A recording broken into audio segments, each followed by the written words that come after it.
Obi'S performance is a sign that youth are tired of the old order. AP's chieftain, Senator Ali Ndume, welcome to the news and thank you for tuning in to listen. As the presidential election that took place on February 25, 2023 continues to occupy the front burner of public discourse across Nigeria, Borno State lawmaker and All Progressive Congress AP's chieftain, Senator Ali Ndume, has come out to share his thoughts on the stunning performance recorded by Labour Party flag bearer Peter Gregory B during the polls. Speaking during an interview on Channel Television Politics Today with Sheun Akínbálóyè on Sunday night, Ndume, who won his re-election bid for a seat at the upcoming 10th National Assembly, revealed that he was really surprised by the number of votes Obi and the Labour Party garnered across the country, especially in Lagos and the entire southeast region. Going further, the lawmaker pointed out that the result declared for the Labour Party was a clear indication that the country middle class and youth are tired of politicians like himself, who are often referred to as the old order. He said, actually, there are surprises in some places during the election. In places like Lagos and the southeast, the performance of Labour Party surprised me. Obi performed above my expectations. Even in the general elections, he had over 6 million votes. This indicates and goes to show something that people really do not talk about. I think the signs are out there that the middle income or social groups and the youth are getting tired of people like us. I would perhaps include myself. People who are at the upper level. When you talk about the old order, you're talking about politicians in the 60s, 70s, and 80s who have been on the corridors of power since they were 30 years old. For example, I've been at the National Assembly for 20 years. Finally, somebody is coming out to say. So the thing is, remember during the election, before the election, I was saying underestimate any of the contestants, most especially the Fantastic Four. APC, PDP, Labour Party and NNPP. Underestimate these four. If any of these four people underestimate each other, problem for them. And that is what we're having today. A lot of people, most especially the LP and NNPP. NNPP, they did not know, people did not know that he could pull such crowd in Kano. You get NNPP. They did not know it was in Kano that they had their strength. But you see, Labour Party, a lot of people, when they started, after P2B defected, when they started, they said there were 4 people who were tweeting in a room. They were the ones chatting. And it continued down to when they started going for campaign, coming out. People started coming out. A lot of people now say, you don't have PVC. This one, that one. You don't have PVC. And the truth be told, a lot of people were disenfranchised.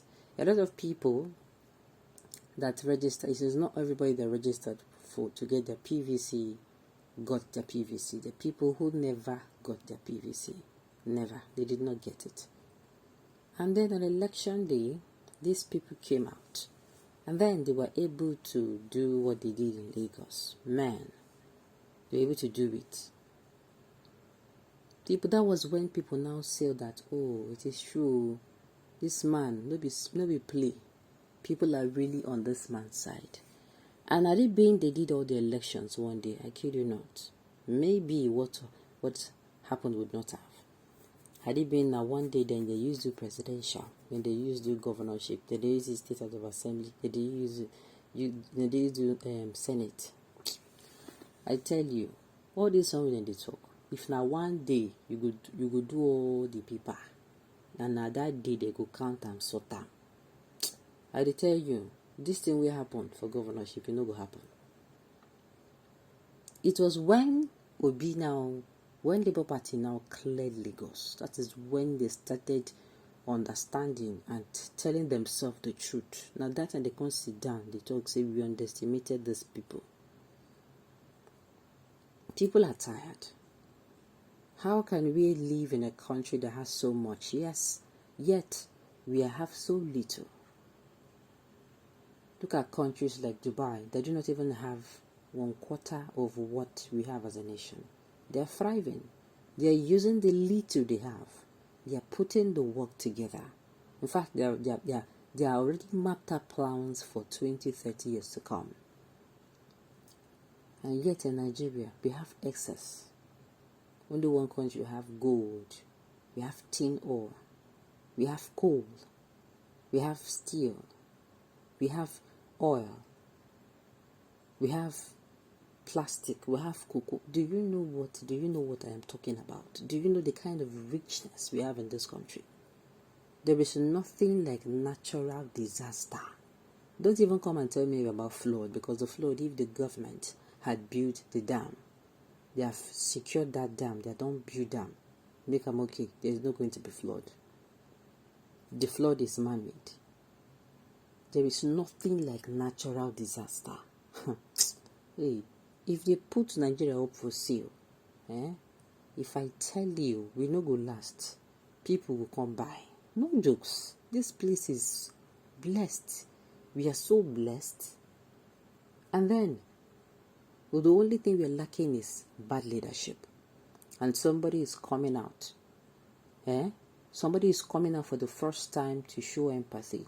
It was the first time where we were going to see somebody that showed empathy. It was really empathy that people wanted. Show empathy. Mean what you see. Don't just say it because of politics. Mean it. APC and PDP, they were so blind. They have blinded their eyes to the things that they do not even know when people left them. People are tired.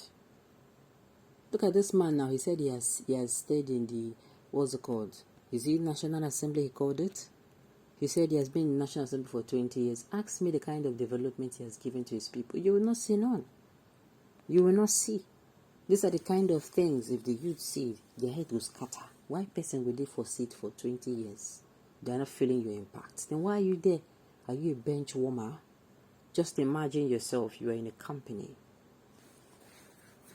You're in a company or an organization. You have stayed there for 20 years. Maybe you're 20 years gone. People are just using it to familiarize with you. Then somebody comes, refresher, no experience, fresh out of university.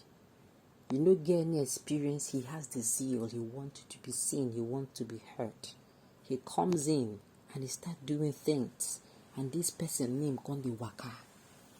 They cannot do something without mentioning this person's name. They always use him to give example. Look at this guy that just came in, Look at this lady that just came in. She's pushing. Before you know, everybody will come. Those people will say on distance. And go say people go say what's it called? They might even go diabolic. But meanwhile, that person, because he knows he does not have experience, he knows nobody is going to be rooting for him. He's going to be putting up his best. That is what we need. Somebody who will come in, sincerity, somebody who is genuine, and somebody who has empathy. If you have these three things, that is what Nigerians are looking for. We are not even asking for so much. We are not asking for gold and silver. We are not asking for land. We are asking for as in coming, rule the people with empathy. Be genuine and sincere that you are coming in to make Nigeria better. And then write your name in gold in history as someone who came in for the first time in Nigerians' life. Let them feel a leader with empathy. And then you see if people will not vote for you. If then they do election, if they feel amend the constitution under 8 years, if you finish your 8 years and you did well, I tell you, Nigerians feel elongate time for you. And that is true. What I want is a leader who will come in and really, really put in the work and set Nigeria on the pedestal of positive growth and development. Okay, on this note, we've come to the end of the news. We say thank you for turning in to listen. Until I come your way next time. Enjoy the rest of your day.